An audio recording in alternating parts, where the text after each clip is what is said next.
नमस्कार दोस्तों, आज की सुंदर और रोचक कहानी का विषय है कैसे टूटा सेठ का घमंड। तो आइए सुनते हैं। एक बहुत धनी सेठ था। वह सुबह जल्दी उठकर नदी में स्नान करके घर आकर नित्य नियम करता था। ऐसे वह रोजाना नहाने नदी पर आता था। एक बार एक अच्छे संत विचरते हुए वहां घाट पर आ गए। उन्होंने कहा, सेठ राम राम। वह बोला नहीं तो फिर से बोले, सेठ राम राम। ऐसे 2-3 बार बोलने पर भी सेठ राम राम नहीं बोला। सेठ ने समझा कि कोई मंगता है, इसलिए कहने लगा, हट हट, चल हट यहां से। संत ने देखा कि अभिमान बहुत बढ़ गया है, भगवान का नाम भी नहीं लेता। मैं तो भगवान का नाम लेता हूं और ये हट हट कहता है। संत ने सोचा कि इसे ठीक करना है, तो वे वैसे ही हूबहू सेठ की तरह बन गए और सेठ बनकर उसके घर पर चले गए। दरबान ने कहा कि आज आप जल्दी कैसे आ गए? तो उन्होंने कहा कि एक बहुरूपिया मेरा रूप धर के वहां आ गया था, तो मैंने समझा कि वे घर पर जाकर कोई गड़बड़ी नहीं कर दे, इसलिए मैं जल्दी आ गया। तुम सावधानी रखना, वह आ जाए तो उसे भीतर मत आने देना। सेठ घर पर जैसा नित्य नियम करता था, वैसे ही वे सेठ बने हुए संत भजन पाठ करने लग गए। अब वह सेठ सदा की तरह धोती और लोटा लिए आया तो दरबान ने रोक दिया। कहाँ जाते हो? हटो यहां से। सेठ बोला, तूने भांग पी ली है क्या? अरे नशा कर लिया है क्या? क्या बात है, तू नौकर है मेरा और मालिक बनता है। दरबान ने कहा कि हट यहां से, नहीं जाने दूंगा भीतर।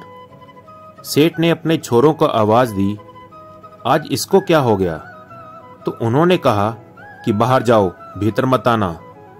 बेटे भी ऐसा ही कहने लगे, जिसको पूछे वे ही धक्का दें।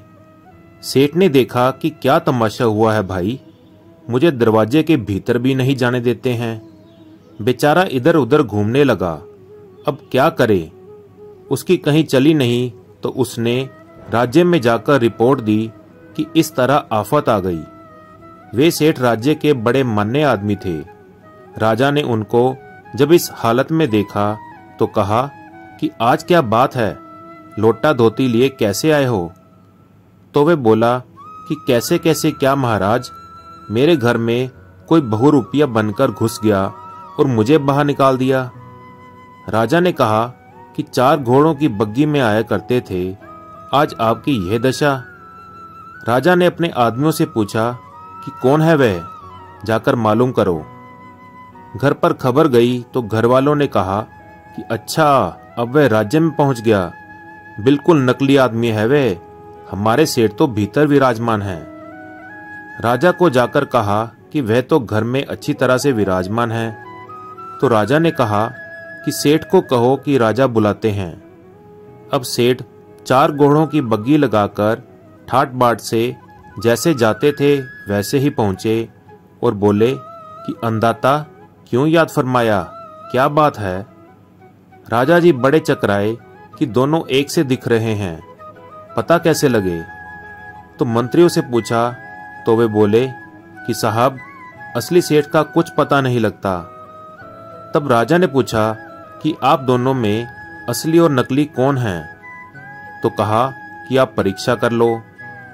जो संत सेठ बने हुए थे उन्होंने कहा कि बही लाओ, बही में जो लिखा हुआ है वह हम बता देंगे। बही मंगवाई गई।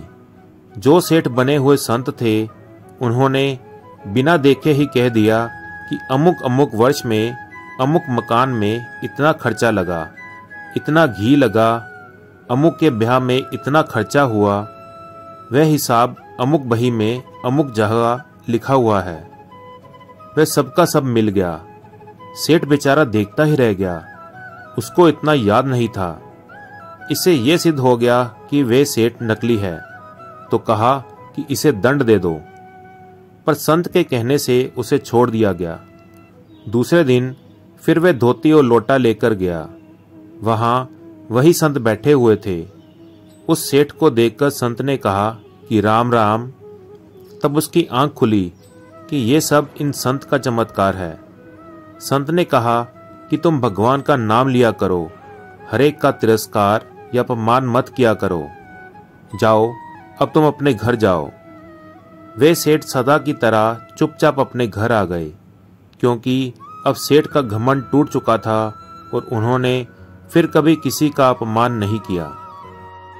तो कैसी लगी आपको ये कहानी? प्लीज़ कमेंट करके ज़रूर बताएं और इसी प्रकार की अच्छी अच्छी और सुंदर कहानियाँ सुनने के लिए चैनल को फॉलो करना और सब्सक्राइब करना ना भूलें। धन्यवाद। जय श्री कृष्णा।